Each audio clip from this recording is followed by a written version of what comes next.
of a group of young Gambians, including activists who were out, of course, for a peaceful protest in Banjul on Thursday, have raised so many questions than answers. The protesters were demanding for the full list of the buyers and sellers of assets of the country's former president, Yahya Jammeh, but they were rounded up by the police for gathering without a permit. According to reports, more than 20 protesters were subsequently arrested and charged with unlawful assembly. This, however, ignited call from human rights groups and civil society organizations in the country for the immediate and unconditional release of all the detainees. Let's have more details of that in this report by Mamadi Barrow.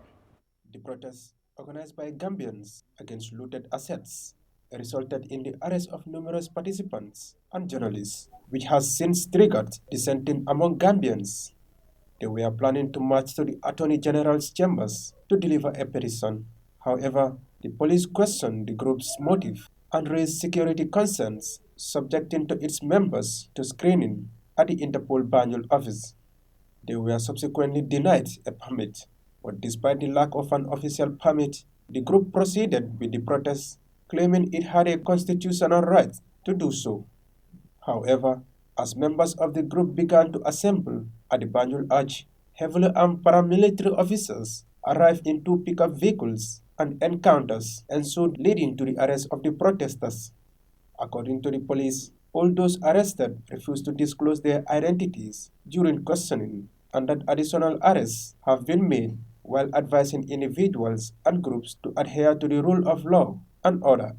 Meanwhile, the crackdown has also raised condemnation from the civil society and political leaders, who argued that peaceful protest is a constitutional right and that the police should facilitate, not suppress, such demonstrations.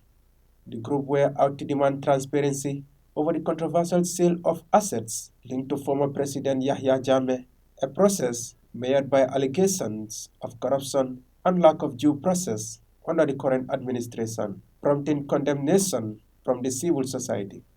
Among others, the Edward Francis Small Center for Justice and Human Rights described the detentions as a clear violation of constitutional rights and called for the immediate and unconditional release of the protesters.